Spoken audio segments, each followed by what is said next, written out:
परिचय। बच्चों, आज हम अवकल समीकरण सीखेंगे। तो प्रश्न है कि हमें अवकल समीकरण को सीखने की आवश्यकता क्यों है? क्या कोई बता सकता है? सर, क्योंकि अवकल समीकरण एक अभिव्यक्ति है जो मात्राओं और उनके परिवर्तन की दर से संबंधित है। बहुत अच्छा। कोई और? सर, क्या हम अवकल समीकरण के माध्यम से विकास दर का वर्णन कर सकते हैं?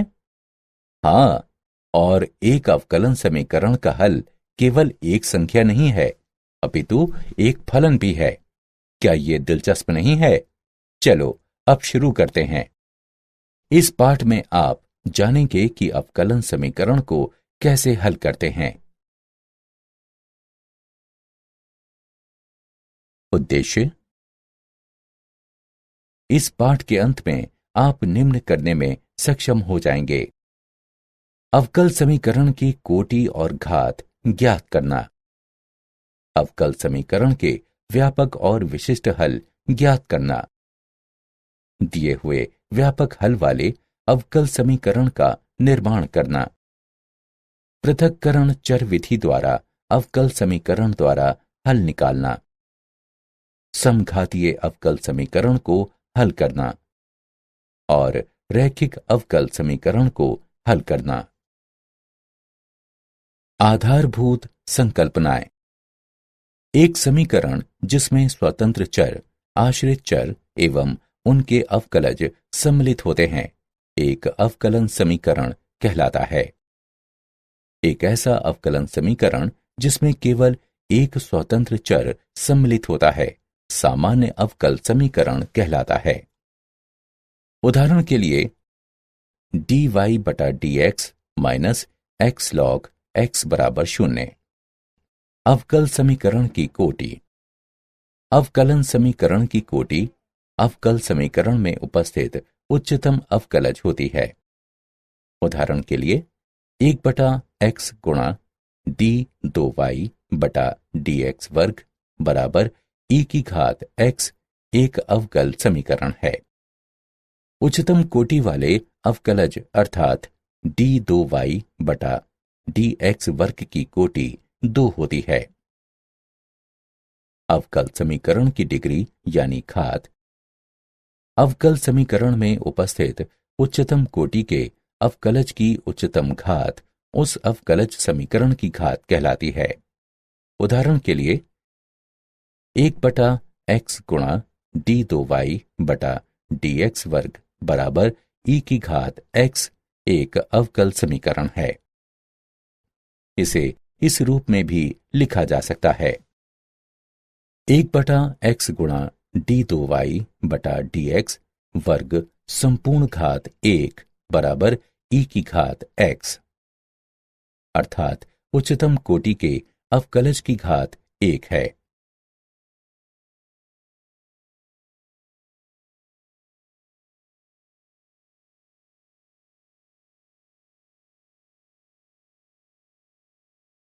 उदाहरण। निम्नलिखित अवकल समीकरण की कोटि और घात ज्ञात करें। हल। दिया गया है कि d2y बटा dx वर्ग की संपूर्ण घात 3 जमा dy बटा dx बराबर sin x। इस अवकल समीकरण में कोटि 2 है और घात 3 है। अवकल समीकरण का व्यापक एवं विशिष्ट हल। व्यापक हल। एक nवीं कोटि के अवकल समीकरण के लिए व्यापक हल एक ऐसा हल है जिसमें हल में अचर राशि c का मान बदल सकता है। उदाहरण के लिए अवकल समीकरण dy बटा dx बराबर e की घात x माइनस 2, इसे समीकरण 1 से चिन्हित करें। व्यापक हल को निम्न प्रकार से प्राप्त किया जा सकता है। समीकरण 1 के दोनों तरफ समाकलन करने पर हमें प्राप्त होता है y बराबर e की घात x minus 2x plus c। इसे समीकरण 2 से चिन्हित करें। हल में c का मान कुछ भी हो सकता है, क्योंकि जब हम y का अवकलन करते हैं तो c का मान 0 हो जाता है, क्योंकि एक अचर का अवकलन 0 होता है। विशिष्ट हल। एक nवीं कोटि के अवकल समीकरण के लिए विशिष्ट हल एक ऐसा हल है जिसमें अचर राशि c का एक विशिष्ट मान होता है। इस प्रकार के हल प्रारंभिक मान समस्याओं में होते हैं। अवकलन समीकरण dy बटा dx बराबर e की घात x माइनस 2 का व्यापक हल y बराबर e की घात x minus 2x plus c है। जब y 0 बराबर 3 है, इसका तात्पर्य है x बराबर 0 पर y बराबर 3 है। समीकरण 2 में x तथा y का मान रखने पर हमें प्राप्त होता है c बराबर 2। अवकलन समीकरण का विशिष्ट हल है y बराबर e की घात x माइनस 2x जमा 2।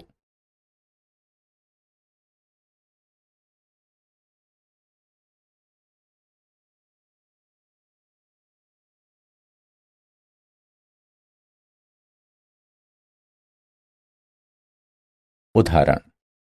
अवकलन समीकरण dy बटा dx बराबर 4x माइनस 2 का विशिष्ट हल ज्ञात कीजिए। जब x बराबर 3 है तब y बराबर 5 दिया गया है। हल दिया गया है dy बटा dx बराबर 4x माइनस 2, dy बराबर 4x माइनस 2 dx। दोनों पक्षों का समाकलन करते हैं। y के सापेक्ष 1 का समाकलन बराबर x के सापेक्ष 4x माइनस 2 का समाकलन। y बराबर 2x वर्ग माइनस 2x प्लस c व्यापक हल है। जब y बराबर 5, x बराबर 3 हो तब 5 बराबर 2 गुणा 3 वर्ग माइनस 2 गुणा 3 प्लस c। 5 बराबर 18 माइनस 6 प्लस c। 5 माइनस 12 बराबर c बराबर माइनस 7। दी गई प्रारंभिक स्थिति के लिए विशिष्ट हल y बराबर 2x वर्ग माइनस 2x माइनस 7 है।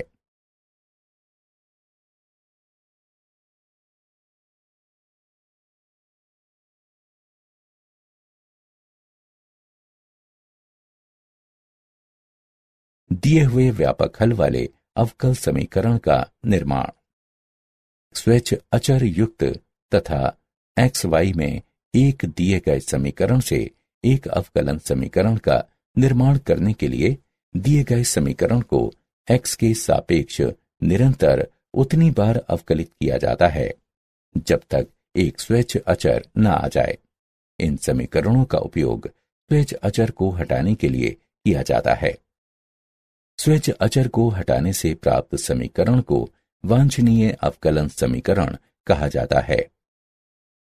सामान्यतः यदि दो चरों के बीच का समीकरण में n स्वेच्छ अचर हैं, तब इन स्वेच्छ अचरों को हटाकर प्राप्त हुआ अवकलन समीकरण n कोटि का होगा।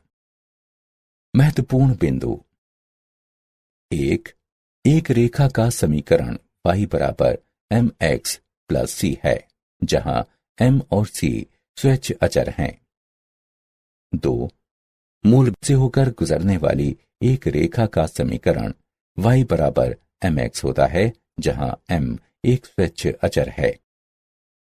3 वृत्त का समीकरण जिसका केंद्र h k तथा त्रिज्या r है, x माइनस h पूरे का वर्ग प्लस y माइनस k पूरे का वर्ग बराबर r वर्ग है।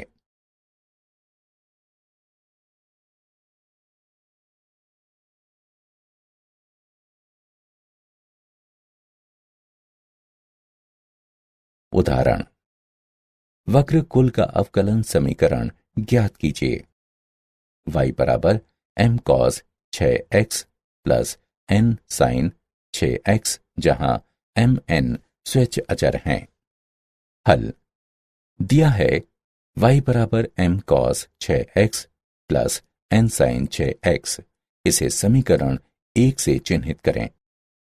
समीकरण 1 का x के सापेक्ष अवकलन लेने पर हम पाते हैं dy बटा dx बराबर -6m sin 6x जमा 6n cos 6x। इसे समीकरण 2 से चिन्हित करें। समीकरण 2 का x के सापेक्ष अवकलन लेने पर हम पाते हैं d2y बटा dx वर्ग बराबर -36m cos 6x -36n sin 6x। इसे इस प्रकार से लिखा जा सकता है d2y बटा dx वर्ग बराबर -36 गुणा m cos 6x plus n sin 6x। इसे समीकरण 3 से चिन्हित करते हैं। समीकरण 3 में y का मान रखने पर हम पाते हैं d2y बटा dx वर्ग बराबर -36y। अतएव d2y बटा dx वर्ग प्लस 36y बराबर 0। यही वांछनीय अवकलज समीकरण है। प्रथम कोटि एवं प्रथम घात के अवकल समीकरण को हल करने की विधियां। पृथक्करणीय चर वाले अवकल समीकरण। अवकलज समीकरण निम्नलिखित रूप का होता है dy बटा dx बराबर fx बटा gy या gy बटा fx या fx गुणा gy। उन्हें क्रमशः इस तरह से लिखा जा सकता है gy dy बराबर fx dx या dy बटा gy बराबर dx बटा fx या dy बटा gy बराबर fx dx एवं इसके पश्चात वे समाकलित हों। उदाहरण, अवकल समीकरण को हल कीजिए। dy बटा dx बराबर e की घात x minus Y plus x वर्ग गुणा e की घात घटा y। हल दिया है dy बटा dx बराबर e की घात x घटा y प्लस x वर्ग गुणा e की घात घटा y। दाएं पक्ष से e की घात घटा y उभयनिष्ठ लेने पर हमें मिलता है dy बटा dx बराबर e की घात x प्लस x वर्ग गुणा e की घात घटा y। चरों का पृथक्करण करते हैं तथा हमें मिलता है e की घात y dy बराबर e की घात x प्लस x वर्ग dx। दोनों पक्षों का समाकलन करने पर हमें मिलता है y के सापेक्ष e की घात y का समाकलन बराबर x के सापेक्ष e की घात x जमा x वर्ग का समाकलन, अर्थात e की घात y बराबर e की घात x प्लस x घन बटा 3 प्लस c। ये दिए गए अवकलन समीकरण का व्यापक हल है।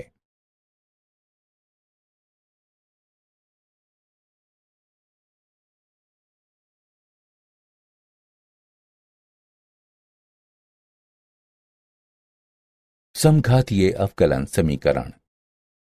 एक प्रथम अवकलज समीकरण के रूप में m xy dx जमा n xy dy बराबर 0 को समघातीय कहा जाता है यदि कैपिटल M और कैपिटल N दोनों गुणांक फलन समान घात के समघातीय समीकरण हों।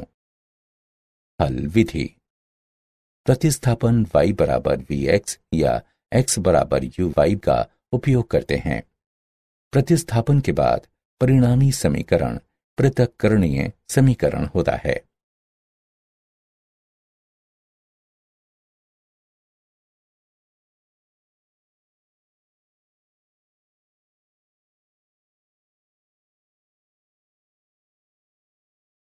उदाहरण, अवकल समीकरण को हल कीजिए।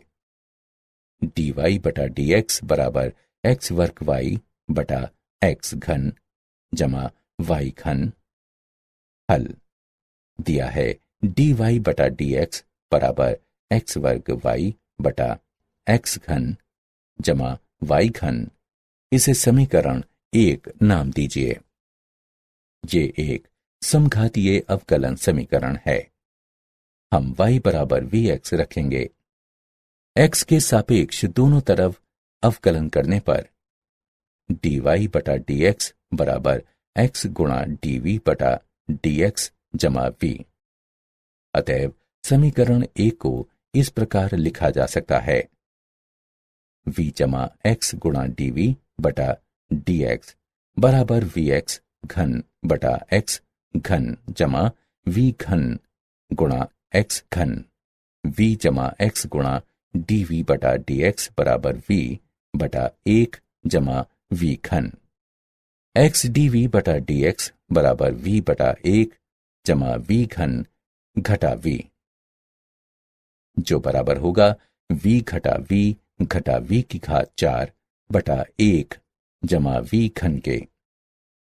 दोनों पक्षों पर समाकलन करते हैं तथा हमें प्राप्त होता है x के सापेक्ष 1 बटा x का समाकलन बराबर घटा v के सापेक्ष 1 जमा v घन बटा v की घात 4 का समाकलन, x के मोड का लॉग बराबर 1 बटा 3 v घन घटा v के मोड का लॉग जमा लॉग c, v x के मोड का लॉग बटा c बराबर 1 बटा 3 v घन। यह इंगित करता है v x बटा c बराबर e की घात 1 बटा 3 v घन। यह इंगित करता है कि y बटा c बराबर e की घात x घन बटा 3 y घन अथवा y बराबर c गुणा e घात x घन बटा 3 y घन। रैखिक अवकलन समीकरण। रैखिक अवकलन समीकरण dy बटा dx जमा py बराबर q का हल, जहां p और q केवल x के फलन हैं, निम्नलिखित हैं। जहां i डॉट f समाकलन गुणक का प्रतीक है तथा इसे नीचे दिए गए सूत्रों के माध्यम से प्राप्त किया जा सकता है। i डॉट f बराबर e की घात x के सापेक्ष p का समाकलन। यदि अवकलन समीकरण dx बटा dy जमा px बराबर q के रूप में हो, जहां p और q y के फलन हैं और न कि x के या अचर के, इस स्थिति में समाकलन समीकरण i डॉट f बराबर e की घात y के सापेक्ष p का समाकलन है और हल x गुणा i डॉट f बराबर y के सापेक्ष q गुणा i डॉट f का समाकलन जमा c है। नोट: यदि dy बटा dx का गुणांक इकाई न हो तब इसे इस दौरान इकाई बनाया जाना चाहिए।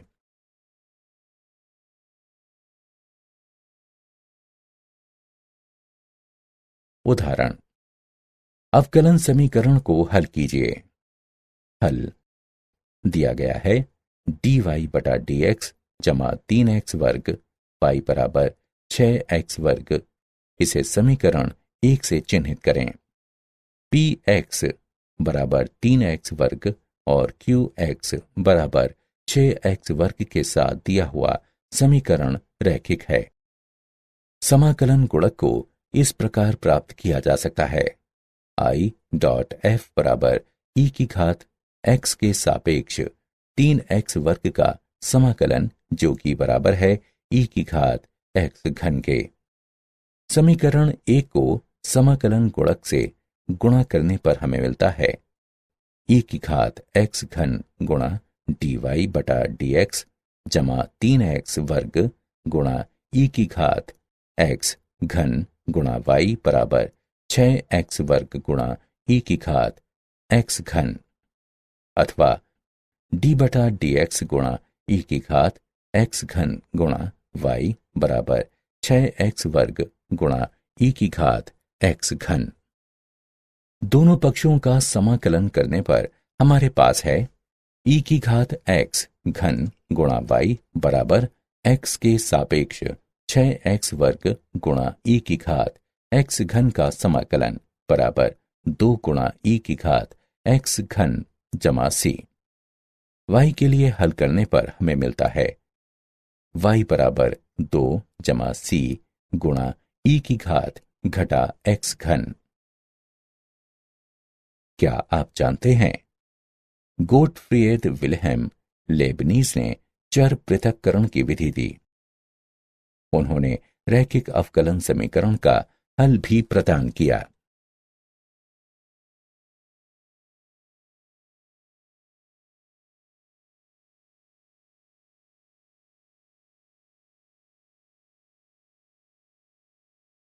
सारांश। आइए हमने जो कुछ सीखा है उसे संक्षेप में दोहराएं। एक समीकरण जिसमें स्वतंत्र चर, आश्रित चर एवं उनके अवकलज सम्मिलित होते हैं, एक अवकलन समीकरण कहलाता है। अवकलन समीकरण की कोटि अवकल समीकरण में उपस्थित उच्चतम अवकलज होती है। अवकल समीकरण में उपस्थित उच्चतम कोटि के अवकलज की उच्चतम घात उस अवकलज समीकरण की घात कहलाती है। एक nवीं कोटि के अवकल समीकरण के लिए व्यापक हल एक ऐसा हल है जिसमें हल में अचर राशि c का मान बदल सकता है। एक nवीं कोटि के अवकल समीकरण के लिए विशिष्ट हल एक ऐसा हल है जिसमें अचर राशि c का एक विशिष्ट मान होता है। इस प्रकार के हल प्रारंभिक मान की समस्याओं में होते हैं। यदि दो चरों के बीच के समीकरण में n स्वैच्छ अचर सम्मिलित हो, तब इन स्वैच्छ अचरों को हटाकर प्राप्त अवकलन समीकरण n घातीय होगा। पृथक्करणीय चर के साथ अवकलन समीकरण में सर्वप्रथम हम चरों का पृथक्करण करते हैं एवं फिर उनका समाकलन करते हैं। प्रथम कोटि के अवकलन समीकरण के निम्न रूप को समघातीय कहा जाता है यदि दोनों गुणांक फलन m तथा n एक समान घात के समघातीय समीकरण हो। सर्वप्रथम हम y बराबर vx का मान रखते हैं तथा फिर परिणामी समीकरण पृथक्करणीय चर होता है। रैखिक अवकलन समीकरण dy बटा dx जमा py बराबर q का हल y गुणा समाकलन गुणक बराबर x के सापेक्ष q गुणा समाकलन गुणक का समाकलन जमा c, जहां i डॉट f समाकलन गुणांक का प्रतीक है, बराबर e की घात x के सापेक्ष p का समाकलन, जहां p तथा q x के फलन हैं। यदि अवकलन समीकरण के रूप में dx बटा dy जमा px बराबर q लिया जाता है, तब इसका हल है x गुणा समाकलन गुणांक बराबर y के सापेक्ष q गुणा समाकलन गुणांक का समाकलन जमा c, जहां i डॉट f बराबर e की घात y के सापेक्ष p का समाकलन, जहां p और q y के फलन हैं, न कि x या अचर के।